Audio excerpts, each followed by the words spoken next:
Fala pessoal, e aí? Hoje é aquele dia em que Rodrigo tem uma dificuldade absurda em editar, porque hoje é dia de brainstorm. Hoje a gente vai discutir um pouco sobre avaliação dentro dessa Bem-vindos ao Corecast. Bem-vindo ou bem-vinda ao Corecast, o seu podcast sobre fisioterapia, variedades, o melhor do Brasil e do mundo. Esporte. Tudo você vai encontrar aqui. Curte, compartilha, verdade, ativa o sininho, comenta, manda. Isso aí. Isso tudo. Faça isso tudo, por favor. Se você é fisioterapeuta, se você é profissional de saúde, se você gosta aqui do nosso trabalho, se você já está acompanhando os vídeos, a gente deve estar no 20º vídeo agora, nesse momento.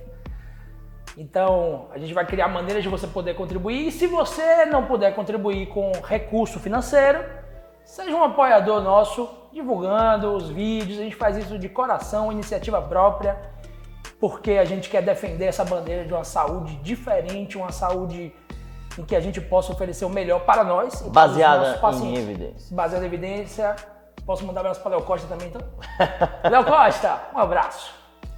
Então, pois é, hoje a gente vai discutir um pouco melhor sobre isso que a gente vive dizendo aqui, entre essa tal gangorra da capacidade e da demanda. Como que o fisioterapeuta, por meio da CIF principalmente, a gente consegue entender qual a capacidade do nosso indivíduo e como a gente consegue controlar a exposição desse indivíduo à demanda. Então, acho que a primeira coisa que a gente tem que pensar é... Cadê o Rodrigo? O Rodrigo vai botar aqui a CIF pra gente. Estrutura, função, atividade e participação. Se a gente quebrar aqui no meio, a gente já consegue começar a entender mais ou menos como isso acontece. Estrutura e função pertencem muito mais à capacidade, atividade e participação pertencem muito mais à demanda. Então, quando você está diante do seu paciente, e aí ele vai, que é pré-histórico, ele vai poder dizer, antigamente a gente parava na... Me quebrou. Pré-histórico. Desculpe. A gente parava a avaliação, na verdade, Elivan, na estrutura. Então, esse era um problema grave na fisioterapia, porque a gente se atinha a testes ortopédicos, a gente apenas seguia o nosso tratamento e a nossa avaliação baseado em estrutura. Então, a gente pegava o exame de imagem. Simplista, né? Simplista demais, né? Um método simplista. Reducionista, não. Reducionista, essa é a palavra. E a gente tinha medo, o fisioterapeuta tem ainda medo de falar de performance, né? Alguns mitos que nós não nos apropriávamos e ainda não o fazemos e que a gente precisa entender. A verdade é essa, entender para se apropriar daquilo. Se a gente não avaliava bem, a gente não vai saber intervir também, né? Exato. Então, longe de mim ser o dono da verdade, mas uma boa avaliação, e isso a gente também quer que seja uma pauta aqui nesse início hoje, ela precisa se basear. Logicamente, você precisa entender como é que estão as estruturas do seu indivíduo, e aí como estrutura a gente fala osso, a gente fala ligamento, a gente vai ter que saber porque eu não sei quem é que está aí do outro lado, se você é paciente, se você é estudante de graduação, a gente vai também falar para você. Tendão, né? Então, estrutura é ligamento. Tendão, ligamento, osso, cápsula, músculo, enfim. Todas as as matrizes estruturais do nosso corpo são estrutura. Função é o que cada estrutura dessa deve fazer. Aí a gente já começa a entrar numa área grandiosíssima que é músculo, por exemplo. Se a gente começar a falar de função de músculo, é cocontração, é contração isométrica, é contração excêntrica, é potência, capacidade de se encurtar. Sinergismo, né? Auxílio. E para cada movimento a gente vai ter músculo sinergista, músculo agonista, músculo antagonista. Mudou o movimento, às vezes até a própria função do músculo naquele movimento muda. Então o tendão ele é feito para quê? Para ser capaz de receber tensão. O ligamento está ali para ser capaz de forma estática e dar um suporte dinâmico também, manter um osso em relação ao outro mais coeso, mais próximo. A articulação serve de coxim para diferentes tipos de articulações que nós temos. Então, você aí que é da graduação deve estar estudando aí sincondrose, como eu não vou deixar a Arivan nessa saia justa aqui não. Anfiartrose, gonartrose, e aí vai. Então, na nossa avaliação, a gente precisa minimamente entender tudo isso, saber avaliar por meio até dos testes ortopédicos que a gente já fazia, mas principalmente entender sobre função. Então, para avaliar a função, a gente vai entrar no grandiosíssimo também mundo de avaliar a função, que antigamente a gente falava função, funcionalidade, a gente confundia muito atividade com função. Então agora, se você está aí agora com a CIF, abre aí outra janela, mas não sai do vídeo não, só abre outra janela. Classificação Internacional de Funcionalidade.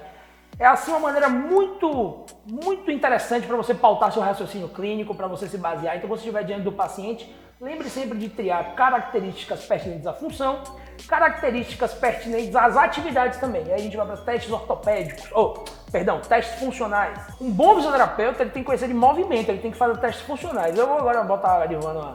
Arivan, como era na época em que a gente não fazia testes funcionais? Eu não sei porque eu não sou dessa época. Ah, tá certo. Mas de fato... Contextualize aí, galera, como era antigamente, a galera jovem. Mas de fato é uma coisa que a gente conversa muito aqui na clínica. É sobre isso, sobre essa evolução, né, do conhecimento, evolução de raciocínio clínico. A gente tinha uma intervenção, não só na avaliação como no processo de tratamento, muito voltado para a estrutura mesmo, né? Nós achávamos que nós tratávamos lesão, né? A doença em si. A gente achava que tratava a hérnia, a gente achava que tratava a lesão do menisco, a lesão muscular, né? Isso é uma coisa bem interessante. E a nossa avaliação era por conta da fisioterapia ser muito nova, né? Muito recente. A nossa profissão era pautada no modelo biomédico.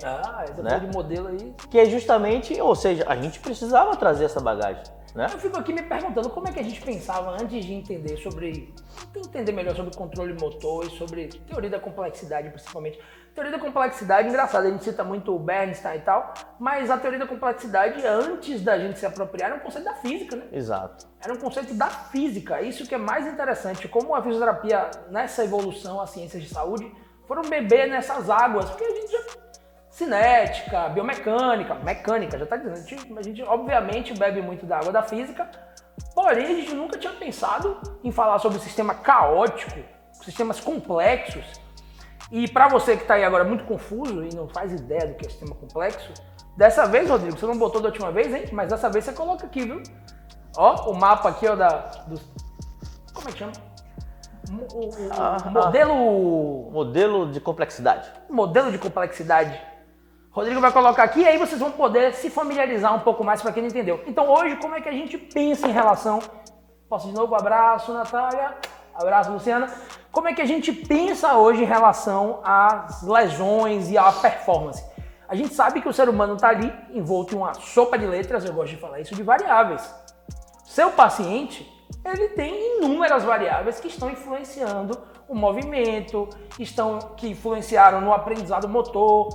Então, o ser humano, diante dessa sopa de variáveis e diante da demanda, então, de novo aqui, ó, a capacidade e a demanda, o ser humano diante da demanda, ele precisa responder. E só tem dois caminhos, a adaptação ou a lesão, a sobrecarga. Então aqui a gente vai ter essa sopa de letrinhas. A analogia é, a gente aprende ou na dor ou no amor, né? Não é assim? Poético, viu? Tá trovador, Arivan hoje tá travadorismo. Ou você aprende de uma forma se adaptando àquilo, ou você vai sofrer com aquilo. Verdade. Eu sou o rei das analogias loucas, né? Perfeito, mas é. E a adaptação, ela nem sempre vai ser uma adaptação positiva. A gente falou aqui mais cedo numa conversa de bastidores. Então a gente estava conversando e o Rodrigo estava falando, nem sempre a adaptação é positiva, ele usou um termo assim, e é verdade, eu falei, perfeito, porque de fato, dentro de uma variabilidade, ou seja, nós não nos movimentamos igual, nós nos movimentamos de maneira diferente, a gente tem ciência mostrando isso, que cada movimento, você já deve ter ouvido do outro lado, dizer que cada pessoa anda de um jeito e nós andamos diferente todos os dias, a cada momento. Depende do ambiente, depende da tarefa e depende do indivíduo. Essa tríade aí. Então, dentro de uma variabilidade motor, a gente pode criar adaptações que são positivas, se adaptar, ganhar força, ganhar estabilidade, ganhar habilidade mecânica, ou a gente pode criar compensações. São essas que muitas vezes geram as sobrecargas, muitas vezes não. Elas ficam ali quietinhas, a pessoa cria uma adaptação. Sabe aquela pessoa que corre... A Arivan sabe fazer, não vou pedir para a Arivan fazer isso, não, ele vai ter que sair, tirar microfone, é um processo. Mas a Arivan sabe imitar muito bem aquele corredor que você vê na rua, correndo tortinho aqui, ó. Aquele corredor que corre tortinho, ali foi uma adaptação, uma maneira, dentro de uma variabilidade motora, que o corpo dele encontrou para fazer aquela tarefa. É passível de correção? Essa é uma pergunta gigantesca. Essa é a hora que a gente tem que parar, né?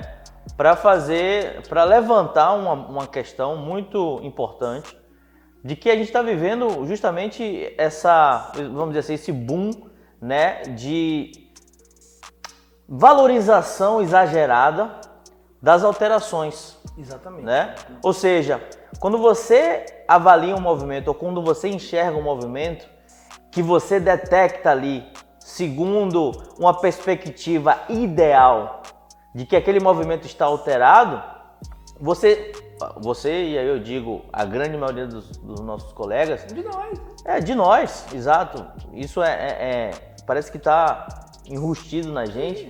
A gente tem uma necessidade de intervir. Mas cuidado, a perfeição não existe. Você vai tentar criar um movimento perfeito. Vou dar um exemplo. Se você avaliar um movimento e falar assim, poxa, aquele paciente está tendendo mais para um lado direito, mais para o lado esquerdo, o ombro dele está mais rodado. Ritmo escápula. Discinese escapular, valgismo dinâmico, enfim. As alterações, né, que talvez nem devam ser chamadas assim, né? E a gente tem essa coisa de querer consertar, independente da interação, e aí vem, mais uma vez, a complexidade de trazer as informações, independente da interação das outras variáveis, né? Perfeito. Todo mundo, quando a gente fala disso, a gente não pode esquecer de, por exemplo, avalia um campeão mundial de corrida. Rodrigo vai botar aqui, ó. Né? Bota o Kipchoge correndo aqui. Bota alguém que faz valgo dinâmico aqui, Rodrigo, correndo. E o Agora um cara da elite, né? Fazendo valgo. Que apresenta uma alteração, né? Ou até aqueles que chamam de disfunção. Mas que, poxa, talvez intervir, mudar aquilo seja desastroso para ele, né? E isso é um negócio que precisa... É delicadíssimo, mas é para isso que a gente está aqui, a gente gosta disso. Então eu quero que você que está aí agora assistindo, para tudo, quer dizer, não dê pausa não, fica aqui com a gente. Já dá aí um comentário se isso acontece muito na sua prática clínica. Eu que tenho feito as avaliações da biomecânica de corrida, isso acontece muito com o corredor. O corredor chega aqui e diz assim, eu tenho que fazer essa avaliação porque me disseram que minha pisada está pronando. Aí eu pergunto, mas beleza, você está falando isso, mas você tem alguma dor? Você tem algum incômodo em relação a essa sua pisada? Isso lhe gera alguma alteração de performance? Não, é porque está pronando.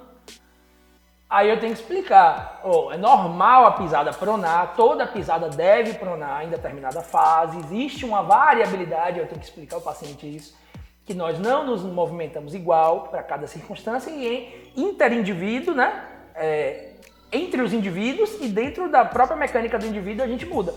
E até que ponto isso é passível ou não de correção. É diferente do paciente que fala assim, eu tenho uma dor na fáscia plantar, eu tenho uma dor embaixo lá do meu pé, e me disseram que eu corro jogando o pé muito para dentro. Aí talvez nessa sopa de letra de variáveis a pronação seja, o excesso de pronação seja mais uma variável que está sendo contributiva para essa dor, para o surgimento dessa dor. Então acho que isso é uma perspectiva que a gente precisa começar a ter. Isso torna a nossa ciência muito difícil, fato.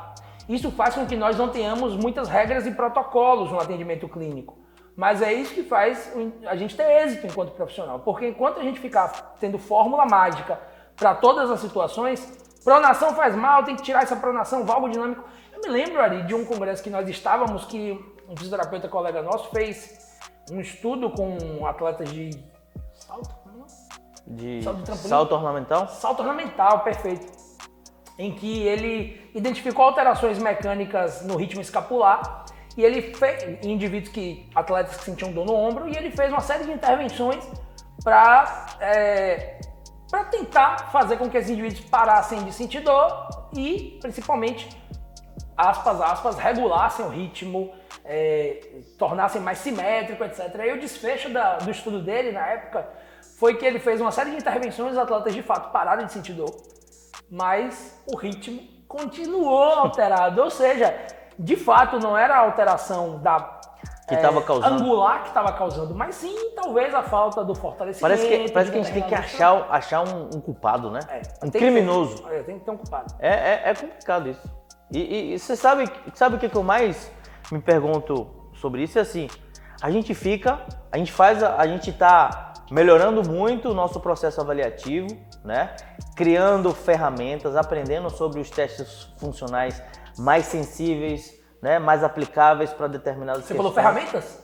Você aí, baixe logo o FAST, tá aqui, ó. É um dos nossos grandes parceiros e bastante útil na nossa prática clínica, o aplicativo FAST.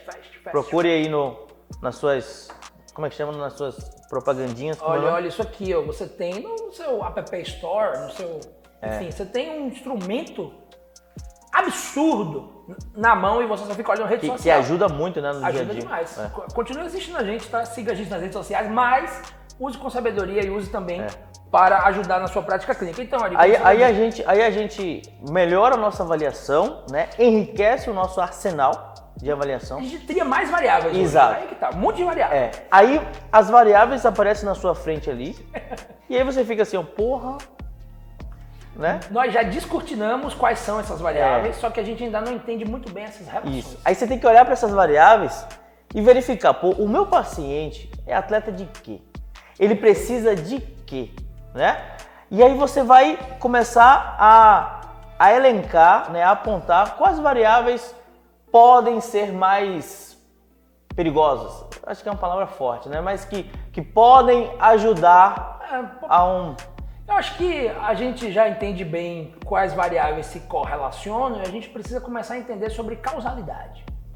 Exato. Quais variáveis possivelmente têm uma relação de causalidade com aquele desfecho. Aí o que é mais comum?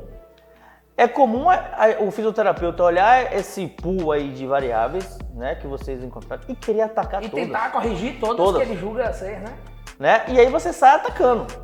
Porra, apresentou um valgo dinâmico, vamos atacar o valgo dinâmico, vamos identificar a causa do valgo dinâmico. Isso quando esse valgo dinâmico, ele simplesmente é colocado como uma consequência de um determinado aspecto, né, que a gente vai discutir daqui a pouco. Sabe o que às vezes acontece? O indivíduo tem uma dor, a gente recebeu aqui um atleta que tinha uma dor no tornozelo, e aí eu fiz todos os testes aí que vocês imaginarem e tá tudo dentro de um parâmetro tido como normalidade.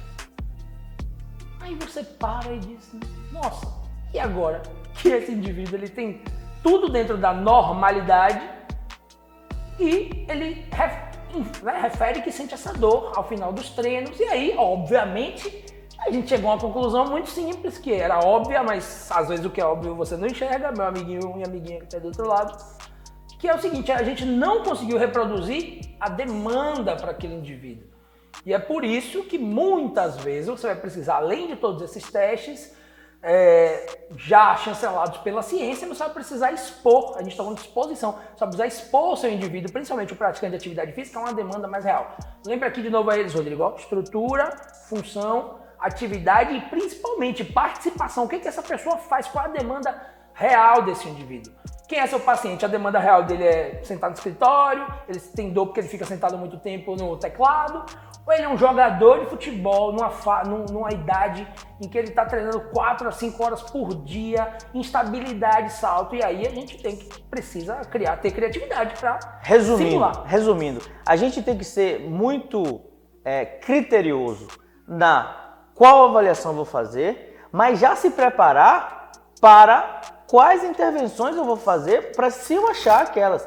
E a relação, né, que esses dados querem dizer. Que esses dados querem dizer, porque às vezes, aí vem outra questão muito importante, que assim, essas variáveis simplesmente foram adaptações que o corpo daquele indivíduo criou, né, e que está o confortando ali, mas o que fez com que aquela dor existisse não foram elas, foram condições psicoemocionais. Às vezes. Ou Foram alterações condições, de demanda também. Exato. É isso que eu ia falar agora. Foram questões de acúmulo de demanda aguda e demanda crônica. Sabe por quê? Né? Seu paciente ele vai te dizer assim, ó, mas eu sempre corri assim, por que agora tá doendo?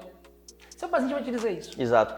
E aí, o fisioterapeuta, ele tem que sair do seu mundo, que não está... O seu mundo, ele não é separado do mundo do treinamento físico, do mundo do técnico, do mundo do nutricionista, do mundo do psicólogo, do mundo do preparador físico, porque está todo mundo ali numa piscina de informações que elas se acumulam literalmente. E coisas que a gente não consegue enxergar, né? Por causa da nossa visão. Se a gente ficar somente atrás da mesa, não vai enxergar nunca, né? Se eu não perguntar ao meu paciente o que é que aquele mundo dele, qual é a importância dessa corrida para ele. E calma, meu amiguinho, você não tem que dar uma resposta sempre. Você não precisa sempre dar uma resposta de falar, essa dor existe. E justamente para a gente conseguir sair um pouco desse pensamento simplista, porque veja, não mudou muita coisa. Antigamente a gente dizia assim, seu joelho dói porque o tendão está inflamado. E hoje a gente diz, seu joelho dói porque ele faz valgo. Exato. A gente não mudou, a gente está repetindo os mesmos discursos, então calma, nem sempre. E aí eu estou falando isso, esse é um caso que aconteceu real nessa semana que nós estamos gravando. E eu disse ao atleta e ao pai dele, ele é um atleta jovem, eu falei, calma, eu hoje não tenho uma resposta para lhe dar em relação à biomecânica dele, mas as alterações que estão propiciando essa dor, que estão influenciando essa dor, podem não estar Aqui, exatamente. Pode não estar aqui. Então a gente vai precisar ir até o treino dele, a gente vai precisar simular aqui, inclusive fazer com ele para 20 chuteiras. A gente tem uma grama aqui, ó. Vocês não estão vendo daí, mas tem uma graminha aqui embaixo, e aí ele vai fazer uma série de coisas. E talvez mesmo assim eu precise, como a nossa atleta de judô, por exemplo, ela vai começar a fazer os primeiros treinos dela aqui. O retorno, a exposição gradual dela começou usando o cross, simulando os movimentos. E agora a gente vai precisar trazer um outro atleta da idade dela, com peso compatível, para ela voltar pra a se realidade, expor, pra realidade, do esporte. pra realidade dela. Trazer, quer dizer, às vezes a montanha vai a Maomé, a Maomé vai a montanha. Se a gente não vai... Se a gente não vai a montanha, a gente traz a montanha. E eu vou aproveitar para sanar uma curiosidade a vocês também que sabem que nós atendemos alguns artistas da música e tudo mais. É por isso que a gente tem que ir, ficar beira-palco. Inclusive um convidado... Trio elétrico, a gente precisa estar ali no universo real do nosso paciente. Às vezes é muito legal. Porque tudo não é tão legal assim, ficar no sol, ficar suado. É porque é sair de trás da mesa. Exatamente. E ir pro campo, pra quadra, tá vendo? pra Você piscina. Fala que eu tenho um problema com jaleco? O meu problema com jaleco não é o jaleco. Pro octógono do lutador, né? É show de bola. É o que o jaleco pra competição. Inclusive, momento abraço. Cigano, um abraço. Acompanhei aí o finalzinho da reabilitação dele de ombro, né? Foi. Um abraço, meu parceiro. Pois é, então é muito importante a gente trazer essas questões, porque são questões que ainda são um pouco debatidas, né? Deu tempo aí de você que está aí do outro lado digerir. Esse aqui é um episódio bem especial para você, principalmente que está aí saindo da universidade, que tá terminando a graduação. Tenha calma. Você gosta de trabalhar com esporte, você quer trabalhar com esporte? É essa loucura aqui, meu amigo. E aí, ó, pra não perder o fio da meada, eu vou agora emendar com a questão que a gente... Emendar é uma coisa muito da Bahia, né? Não. Você que não está na Bahia... Continuar, né? Continuar o raciocínio clínico, dando prosseguimento ao raciocínio clínico. Agora a gente vai falar de raciocínio clínico, tá? Porque a gente tá muito... A gente acabou de abordar vamos dizer assim, o processo de recuperação funcional, mas uma das nossas maiores virtudes, né, do fisioterapeuta é prevenir.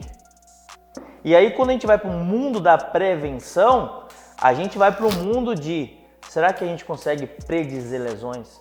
Será que os testes que eu estou realizando na minha prática clínica, eles têm poder de predição de lesão?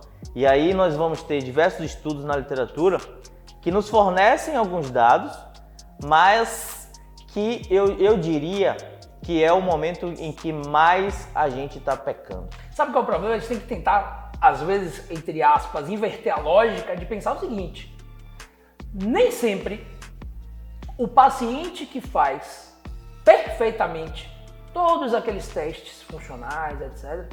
Isso não quer dizer que ele não vai lesionar. Lesionar, exato. Mas, achar as melhores simetrias de um lado para o outro. Mas com toda certeza, aquele paciente que não realiza bem os testes funcionais vai ter uma chance muito grande do desfecho ser uma lesão.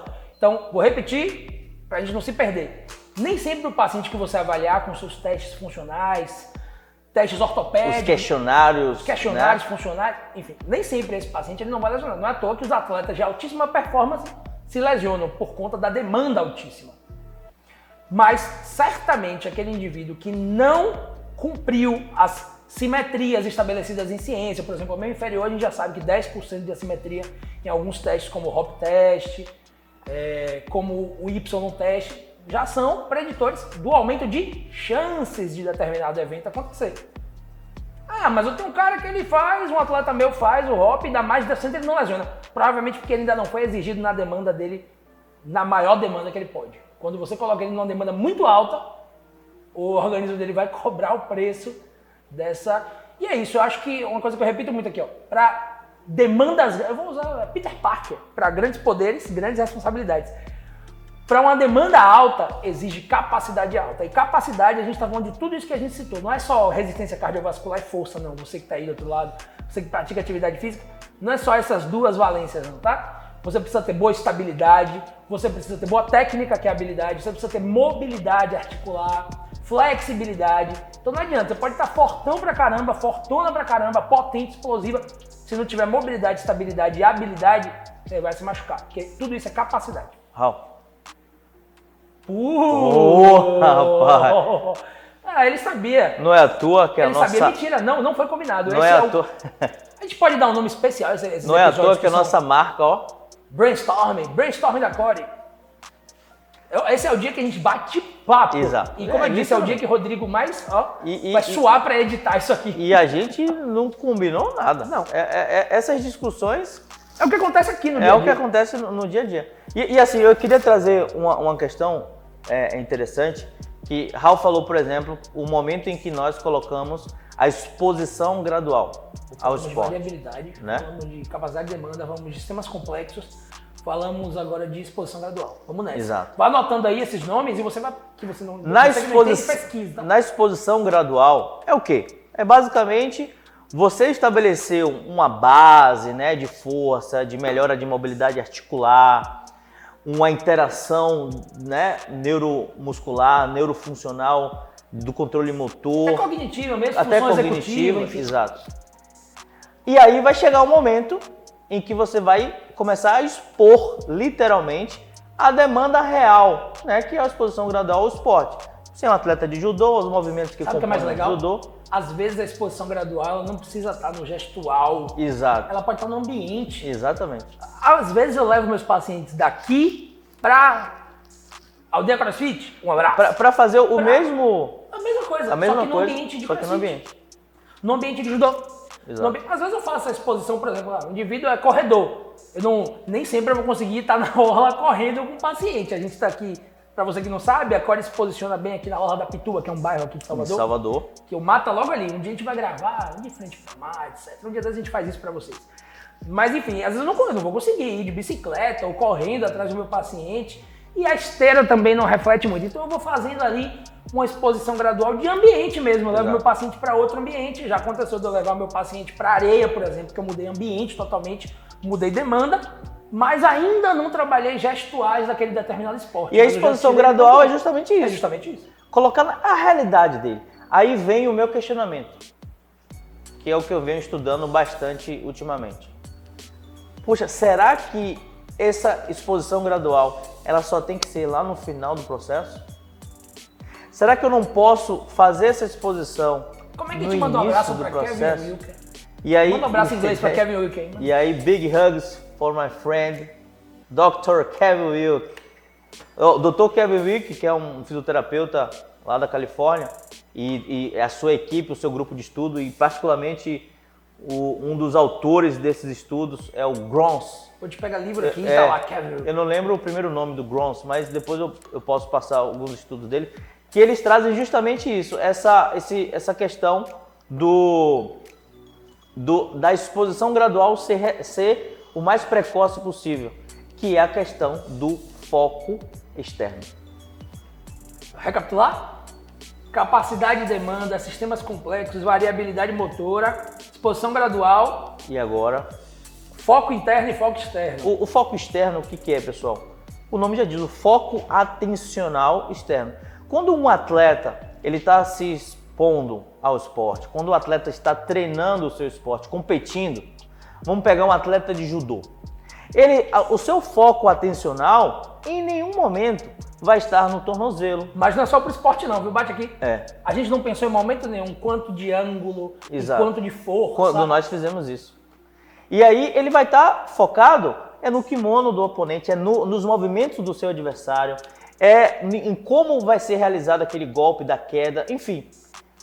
E normalmente, eu digo uma maioria maciça, dos nossos exercícios na clínica é num ambiente controlado, é num momento previsível, é num foco interno.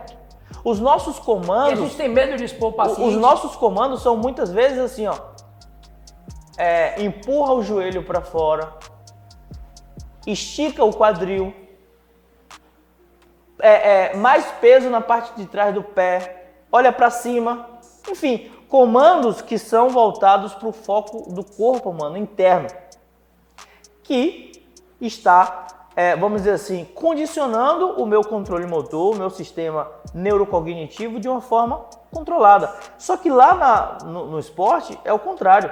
Então, o grande desafio e o que eu proponho cada vez mais, lendo os estudos e desenvolvendo os estudos, é que nós nos atentemos a essas questões neurocognitivas. Aí não é demérito nenhum. Não é demérito nenhum você ir lá, nós eu trabalhei alguns anos com o CrossFit e que eu estava ali vestido com a mesma roupa do educador físico. Exato. Seja bermuda, seja a farda e logicamente, a minha identificação que eu era um fisioterapeuta trabalhando naquele ambiente ali, com vestes iguais.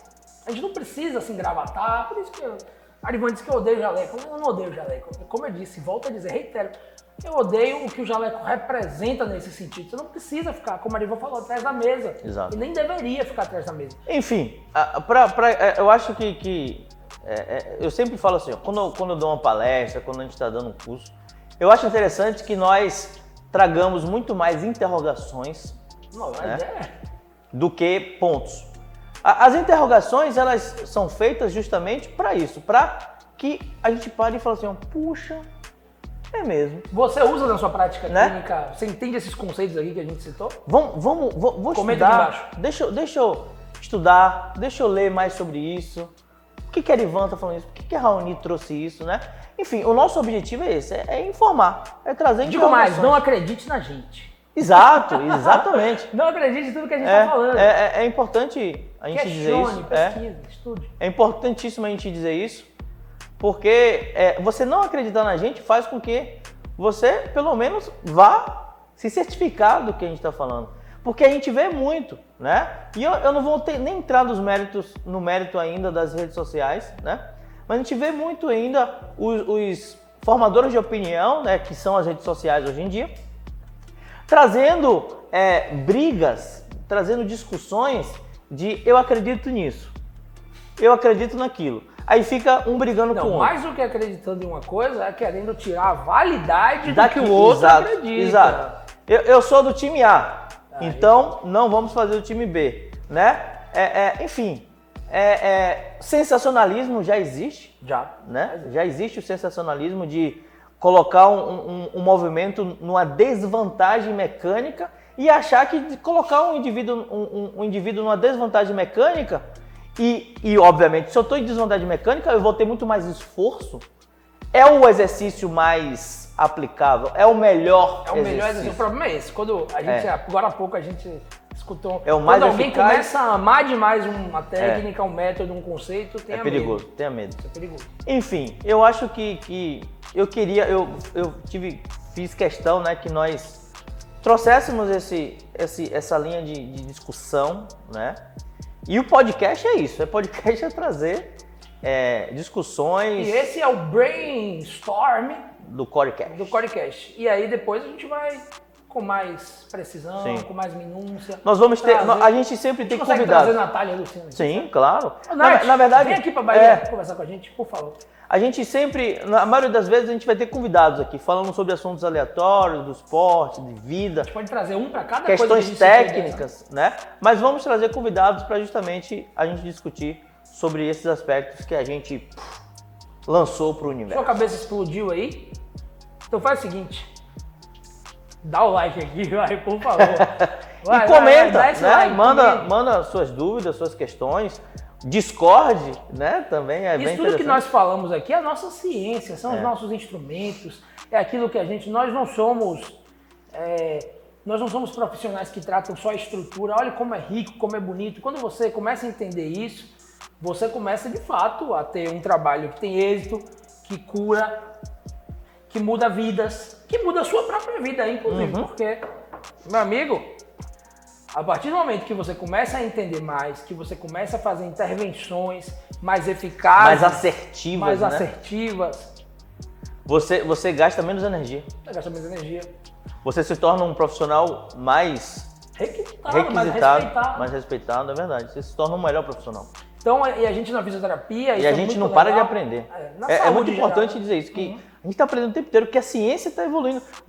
Se você é fisioterapeuta, se você é profissional de educação, se você lida com o ser humano, você escolheu uma ciência que não é exata. Eu sempre digo isso. Se você está no ano de 2035 assistindo Então- esse vídeo, então com certeza lide- tudo já mudou. Lide com isso, tá? Você escolheu isso? Eu aprendi isso. Lide com isso, filho. Né? Enfim, é isso. Eu queria falar isso. Mas eu queria também falar uma coisa aqui, ali, contar um... Eu gosto de contar causos, coisas que acontecem Conte no meu isso. dia a dia. Causa. Hoje vindo pra cá, num semáforo, tinha um rapaz falando assim, ajude um youtuber. Eu tô falando sério, eu não tô brincando não. Aí eu tentei ajudar e tudo, mas o semáforo abriu, eu vim pra cá, enfim, aí eu fiquei pensando, eu vou olhar lá o que que... Assim, não tinha lá um conteúdo, claro, ele deve ter o público dele, respeito. Você sabe quem eu tô falando? Que fica não vou falar o nome aqui. Fica no semáforo em Itapuã, um bairro aqui de Salvador. Um abraço pra você, boa sorte no YouTube. Agora traga conteúdo pra seu público. Não fique só no blá blá blá, na comédia. A gente dá risada aqui, mas a gente quer trazer esse tipo de conteúdo pra vocês. Que isso não seja uma conversa vazia, que vocês comecem que abra a cabeça, que expanda os horizontes de vocês em relação à fisioterapia. Fisioterapia é uma profissão que lógico, eu amo e é uma profissão muito unida, a gente veste a camisa. Você que tá aí, que é fisioterapeuta, que é orgulhoso de ser fisioterapeuta, orgulhosa de ser fisioterapeuta, por favor, você tem uma obrigação, uma responsabilidade para com a sua profissão, não só com a sociedade, mas com a sua profissão. Quanto mais fisioterapeutas de sucesso a gente tem, mais vamos ter. Com certeza. Fisioterapia sempre sendo valorizada. Gratidão, Cadê meu? universo. Peraí, calma, Libo. Gratidão, universo. Gratidão a todos vocês. Muito obrigado. E pra me despedir, Sabe apagar. Raul acha que é o Darth Vader. É Darth Vader que usa isso? Liga aí, pô. Como é que liga? Eu acho que a gente demora muito gravando aqui. Por que será, né? Raul fala pra caramba. Carregou. Pessoal, muito obrigado. Muito obrigado, gente, mais uma vez. Apoie o nosso podcast curtindo, compartilhando, seguindo e ativando Ativa o o sininho. sininho, né? Enfim, fazendo tudo que... Essa é a hora que a galera começa a ir embora sem fazer isso. É. Se você fechar esse vídeo sem fazer... Olhe, Exato. não faça Não isso, faça isso não. por favor. A gente usa até, por favor. Valeu, galera. Muito obrigado. Até a próxima. Se liga aí que vai Hoje ter ele muito não mais. sabe disso, mas... Dica do Ari. Dica do Ari. Qual é a dica? Invente aí uma dica. Ele faz isso comigo? Dica do Raul toda vez. Dica do Ari. Se movimente. Se você é sedentário, procure uma atividade física imediatamente. Amanhã você vai começar uma atividade física. Qualquer uma. Vai caminhar, vai fazer, vai caminhar na praia. Se você mora no interior dos estados, vai pedalar, vai se movimentar. Se movimente. Se movimente, comente aqui onde é que você mora, de que cidade você tá. E de que cidade você está falando e como fazer isso, que a gente sempre vai ter Diga o parceiros. DDD e a A gente cidade tem que parceiros você no está Brasil falando. inteiro para te indicar o melhor lugar e os melhores profissionais para você fazer isso. Valeu, pessoal. Um abraço, até a próxima. Fui!